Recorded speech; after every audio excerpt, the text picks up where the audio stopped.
Welcome to Coffee Connect, a Project Zion podcast series where we share inspiring stories and thought-provoking reflections of life and ministry that remind us of God's loving presence in the world.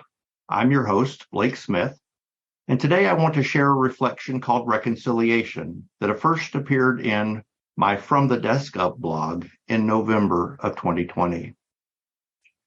I'm not aware of anyone who has never made a mistake, who hasn't said something they shouldn't have or done something they wish they hadn't.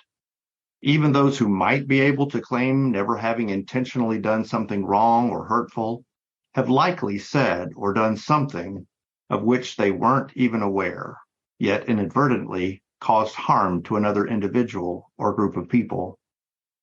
Before camera phones and social media posts, one might have hoped that the mistakes made would have gone unnoticed, or that the persons wronged would simply forget, or at least forgive.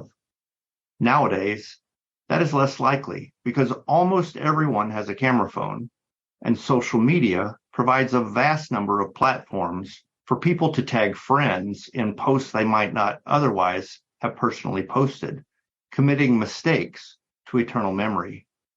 Things done as teens can come back to haunt folks later in life, cast a different light on their current stated values, raise questions about what they really believe. Things said and done, or not said and done, as adults can be just as harmful, affecting the lives of others and altering relationships that are important. No doubt it would be easier, more comfortable for everyone, if looking back was not an option, if the past couldn't be held against us.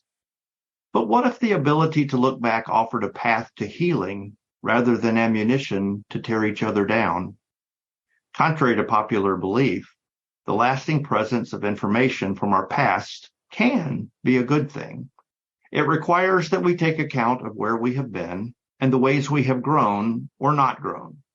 It requires that we constantly evaluate the relationships, ideologies, perceptions, stereotypes, and systems in and under which we operate.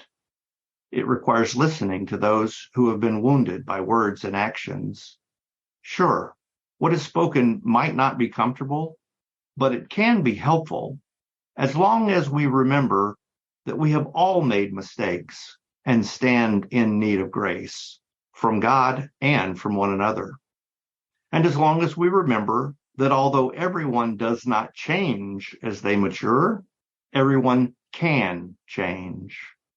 And as long as we remember perception is a person's reality, what we meant is important, but it is not the final word if it is not received as we intended. And as long as we remember that as Christians, we are called to be reconciled with God and with one another. And as long as we remember, reconciliation that leads to sacred community requires forgiveness, compassion, and humility at a minimum. In the letter to the Ephesians, we read, "Put away from you all bitterness and wrath and anger and wrangling and slander, together with all malice. Be kind to one another, tender-hearted, forgiving one another as God in Christ has forgiven you."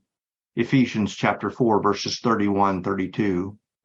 And to the Colossians, "Therefore, as God's chosen ones, holy and beloved, clothe yourselves with compassion, kindness, humility, meekness, and patience.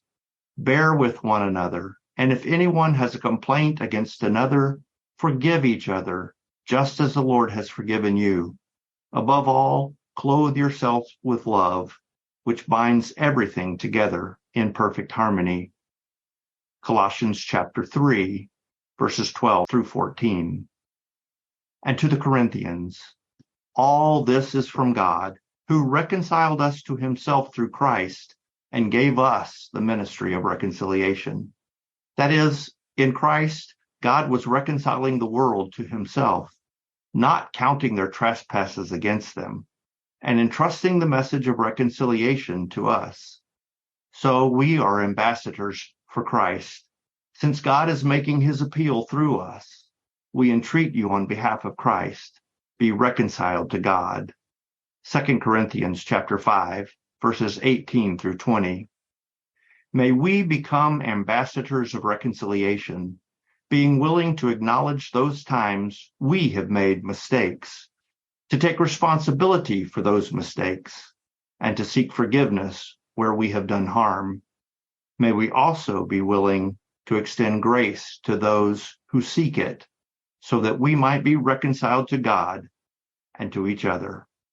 Blessings to you as you seek to be an ambassador of reconciliation.